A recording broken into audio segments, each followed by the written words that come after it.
అందరికీ నమస్కారం. ముఖ్యంగా 30 సంవత్సరాలుగా నా పాట దీపాన్ని తన 2 చేతులతో కాపాడుతున్న మోహన్ బాబు గారికి నమస్కారాలు తెలియజేస్తున్నాను.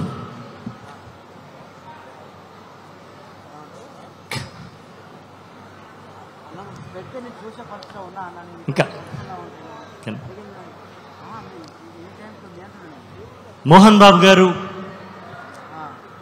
వారు నటించిన అనేక సినిమాల్లో నేను పాట రాసే అవకాశాన్ని కల్పించినటువంటి మహానుభావుడు.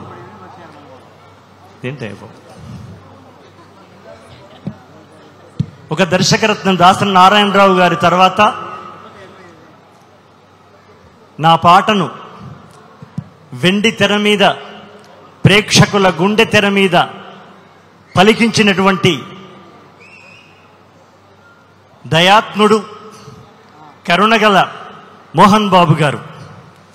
ఆయన మాట వజ్రంలాగుంటుంది, మనసు వెన్నలాగుంటుంది. కమ్యూనిస్టు పార్టీ కుటుంబంలోంచి నాతో కన్నప్ప సినిమాలో పాట రాయించడం అనేది మోహన్ బాబు గారు, విష్ణుబాబు చేసినటువంటి గొప్ప సాహసంగా నేను భావిస్తున్నాను. ఇందులో దాదాపు 7 పాటలు విష్ణుబాబు 7 పాటలు నేను రాసే అవకాశం నాకు లక్ష్మీ ప్రసన్న బ్యానర్ నాకు ఇవ్వడం అనేది నా యొక్క ఈ 30 సంవత్సరాల ప్రయాణంలో ఇది ఒక అద్భుతమైనటువంటి అదృష్టంగా, యోగంగా నేను భావిస్తున్నాను.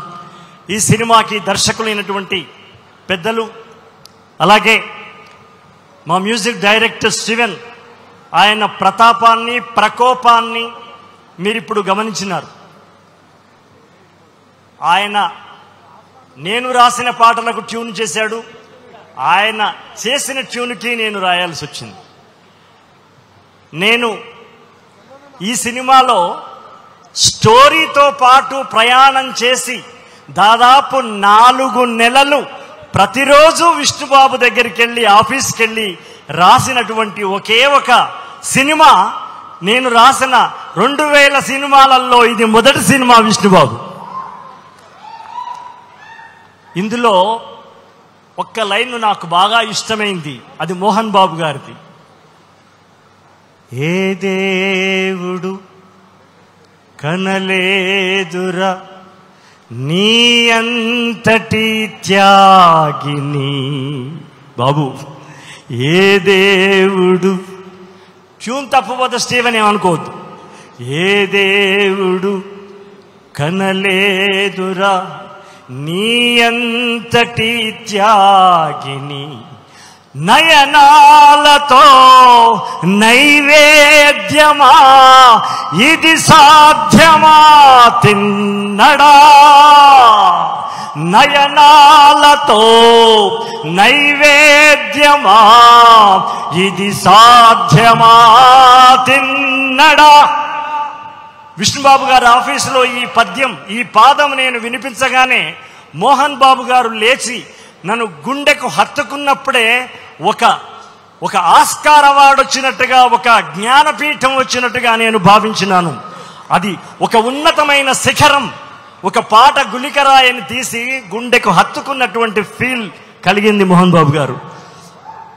ఇలా ఇందులో మిమ్మల్ని ఉయ్యాలలో ఊగించినటువంటి స్టీవెన్, 2 సార్లు వన్స్ మోర్ చేయించిన ప్రభాస్ ప్రవేశ గీతం, అది కూడా మా విష్ణుబాబు నాతోనే ఆ పాట రాయించినాడు, ప్రభాస్ యొక్క గీతం. అలాగే మోహన్ బాబు గారి యొక్క గీతం, అది కూడా నేను రాసే అవకాశమే ఇచ్చినారు. ఇలా విష్ణుబాబు యొక్క 2 బిడ్డలు పాడి ఆడిన శ్రీకాళహస్తి క్షేత్ర మహాత్మ్య కథన గీతం నేను రాయడం నా పూర్వజన్మ సుకృతంగా నేను భావిస్తున్నా. పూర్వజన్మ సుకృతంగా, ఒక యోగంగా భావిస్తున్నాను. నేను భయపడ్డాను మోహన్ బాబు గారు సార్తో, సార్ నేను భక్తి పాటలు నువ్వే రాస్తున్నావు, ఇది నువ్వే రాయాలి, అది నిర్ణయించాల్సింది నేను అని చెప్పినటువంటి మహానుభావుడు, విశాల హృదయుడు, ఉన్నత శిఖరుడు, శిఖర మస్తకుడు మోహన్ బాబు గారు. ఇలా విష్ణుబాబు గారికి ఒక డ్యూయట్ కూడా రాశాము. ఇలా చివరికి క్లైమాక్స్ లో వచ్చే ఒక యుద్ధ ఘట్టం ఉంటుంది. రణమున దూకెనహో అని విష్ణుబాబు మీద రాసినటువంటి ఒక యుద్ధ గీతం, ఒక సమర గీతం నేనే రాశానని ఆనందపడుతున్నాను.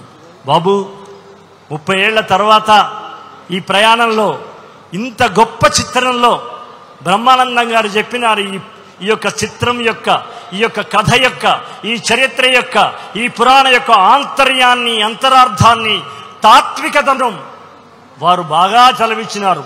అటువంటి ఒక ప్రతిష్టాత్మకమైనటువంటి చిత్రం బహుశా నా జీవితంలో ఇక తర్వాత ఇటువంటి సినిమాలో నేను రాస్తానో నాకు లేదు తెలియదు, కానీ ఒక మహోన్నతమైనటువంటి వరం, ఇదొక వరప్రసాదంగా, మోహన విష్ణు వరప్రసాదంగా నేను భావిస్తున్నాను. దేవానాం మనుష్య రూపేణ, భగవంతుడు కొందరి రూపంలో కొందరికి సహాయం చేస్తాడు, కొందరికి అవకాశాలు ఇస్తాడు.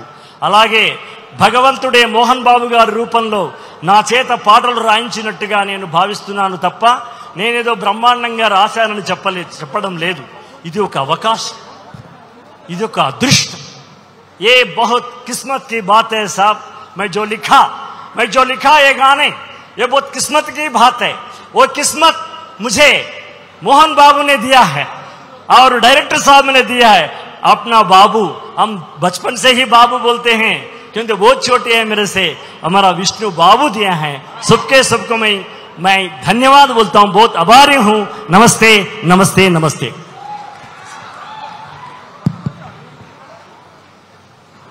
Thank you sir, thank you so much. And Ravi గారు